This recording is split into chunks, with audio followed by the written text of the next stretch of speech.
Spider-Man de Tom Holland ne sera pas dans le film Venom Let There Be Carnage, c'est officiel. Bonjour à toutes et à tous, on m'appelle Steven. Si vous me découvrez avec cette vidéo aujourd'hui, c'est tout simplement que vous n'avez pas vu les deux autres vidéos qui sont sorties sur la chaîne aujourd'hui, et notamment la réaction à la tant attendue bande-annonce de Venom 2, Venom Let There Be Carnage, que l'on attendait énormément depuis des semaines, depuis des mois, qui a enfin été publié. Et c'est vrai qu'il y a une image en particulier de ce trailer qui a suscité beaucoup d'interactions avec les fans, et je parle notamment de ce fameux journal avec le Daily Bugle dessus. C'est la première fois qu'on a donc un lien direct avec l'univers de Spider-Man dans un film Venom. Dans le tout premier, il n'y avait pas grand chose, en tout cas c'était très secondaire. Là, c'est vraiment au devant de la scène, et c'est vrai que, bon, même si j'aurai l'occasion un petit peu de vous en parler un petit peu plus en détail dans mon analyse de trailer qui sortira demain, c'est vrai que, du coup, on peut se poser la fameuse question, voilà, qu'on se pose pas mal depuis des semaines maintenant.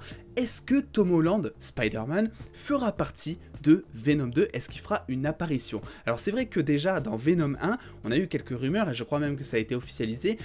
Par exemple, Tom Holland devait apparaître initialement dans Venom 1 sous la forme d'un petit caméo. Il avait même été aperçu sur le tournage, ça a été totalement retiré, enfin en tout cas ça a été annulé de la part de Sony. Et du coup c'est vrai que là encore, il y avait encore des rumeurs disant qu'il pouvait effectivement apparaître dans tout simplement Venom 2. Mais on a pas n'importe qui, Andy Serkis, donc le réalisateur de Venom Let There Be Carnage, vous avez compris, on va le dire souvent ce mot, qui a fait des déclarations, et pas n'importe lesquelles, qui a tout simplement officialisé que Spider-Man ne sera pas dans le film. Alors il nous dit Spider-Man, il ne dit pas Peter Parker, vous allez voir, on va réagir, on va y réfléchir, c'est très intéressant. Ça nous vient tout droit de Comic Book, et ce sont donc les déclarations pures et dures de Andy Serkis qui nous dit clairement, de toute évidence, il existe des liens entre Venom et Spider-Man dans l'univers Marvel et l'histoire de Spider-Man. Donc jusque là, il est assez, on va dire, normal, il reconnaît que Spider-Man et Venom dans les comics, ils sont un petit peu comme ça, quoi. Il n'y a pas de Venom sans Spider-Man, et c'est vrai que Spider-Man n'aurait pas été autant développé face à, on va dire, toutes les épreuves qu'il a rencontrées face au combat de Venom. Ensuite, il nous dit, et là il nous précise pour ce film, parce que là il parlait juste des comics, mais dans ce domaine, nous traitons cela comme son propre monde, l'histoire de Venom est son propre monde. Donc il nous dit bel et bien que même si dans les comics ils sont liés tous les deux, le choix ici, la direction, est tout simplement de partir dans le développement de Venom pur et dur et tout seul, sans Spider-Man. Il nous dit bel et bien que Spider-Man ne sera pas tout simplement dans le film. Alors c'est vrai que du coup on peut se poser la question, mais ok, mais pourquoi alors il nous a montré ça? Pourquoi est-ce qu'il nous a montré ça si Spider-Man n'est pas dans le film, suite à ce qu'on pouvait croire un petit peu, à ce que certains pouvaient croire?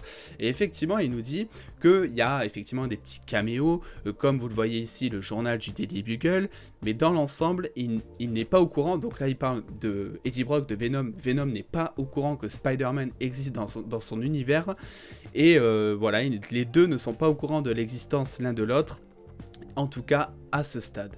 Et ça c'est très intéressant, parce que forcément, ça veut dire tout simplement que c'est pas interdit, c'est pas quelque chose qui va jamais arriver, Spider-Man dans un film Venom, et je pense que ça arrivera un jour ou l'autre si ça continue, si ça marche bien, et si ce deuxième film Venom pourra donner la chance au personnage en live action de fonctionner, d'avoir de bonnes critiques, parce que bon, le premier film forcément avait été un succès au box-office, mais c'est vrai que derrière les critiques, vous le savez, on va pas se répéter, c'est pas très populaire, et je pense que c'est quelque chose qui peut être réalisable par la suite, d'avoir un Spider-Man dans un film Venom, parce que les deux sont liés, et du coup ça officialise que dans ce film-là, en tout cas précisément, donc Venom Let There Be Carnage, il n'y aura pas la présence de Spider-Man. Ça ne veut pas dire par contre qu'il n'y aura pas la présence de Peter Parker, parce que là ce que je vous rappelle c'est que il faut aussi savoir que c'est un réalisateur et que en interview il joue vachement sur les mots, c'est-à-dire que si jamais on a Peter Parker qui apparaît dans Venom 2 et qu'on lui dit Andy Serkis t'es un menteur, tu nous as dit le contraire, il pourra nous ressortir l'interview en disant mais jamais de la vie, moi je vous ai juste dit que Spider-Man n'apparaîtrait pas dans Venom 2, je vous ai pas dit que Peter Parker n'apparaîtrait jamais, donc possiblement une apparition, un petit caméo de Peter Parker, de Tom Holland dans le film, à la fin, pourquoi pas, c'est pas exclu non plus, ce qui est sûr c'est que on ne le verra pas du tout en costume du coup, et j'ai envie de dire aussi, est-ce que c'est si important que ça au final? Même que Peter Parker n'apparaisse pas dans le film, est-ce que c'est si important que ça? Moi, dans l'immédiat, je trouve que ça serait peut-être un petit peu le bazar. Il faut encore développer Venom, il faut encore développer son univers et surtout le faire apprécier aux fans. On a vu avec le premier film que c'était pas du tout chose faite, qu'il fallait encore convaincre les fans, les critiques, la presse aussi, il fallait convaincre un petit peu tout le monde. C'est pas parce que le film marche qu'ils vont en refaire 3, 4, 5, 6, j'en sais rien. Donc je pense que d'abord il faut se concentrer là-dessus et surtout pour ce film Venom 2, je pense que il faut à fond développer Carnage. Parce que Carnage va être pour moi le personnage principal de ce film. Ça sera pas Venom comme par exemple l'était forcément Thanos dans Infinity War, où on était vachement centré sur Thanos et au final on s'est rendu compte que le personnage principal de ce film était plus Thanos que les autres Avengers.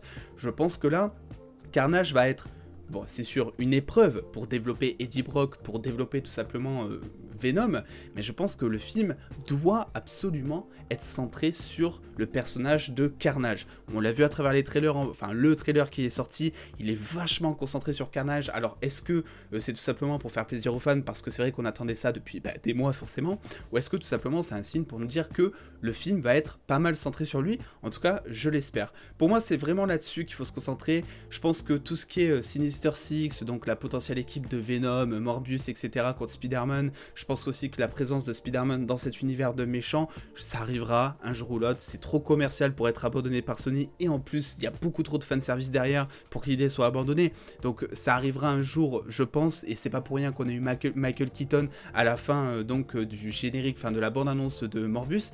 Je pense qu'il apparaîtra d'ailleurs en scène post-générique de Morbius. Donc voilà, pour moi, c'est vraiment pas pour rien. Les deux sont liés et tout est lié. Mais pour l'instant, il est temps juste de faire un film, tout simplement, solo, pour développer Venom. Ils ont montré que Venom pouvait exister sans la présence de Spider-Man.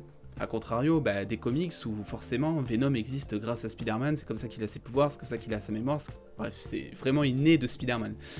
Il y a un truc qui m'inquiète par contre, c'est que, vous l'avez compris, on est là pour discuter un petit peu, c'est que, en fait, le problème, Carnage est bien trop fort pour Venom tout seul. Dans les comics, on a même Spider-Man et Venom qui s'associent ensemble, alors que de base ils sont hyper ennemis, mais ils décident de faire une trêve pour combattre Carnage. Parce qu'en fait, la différence entre Carnage et Venom, c'est que Venom, même s'il est méchant dans les comics, il a un code. Je crois qu'il tue pas les enfants, il tue pas les femmes non plus, alors que Carnage, c'est un vrai psychopathe et il s'en moque complet de tout ça.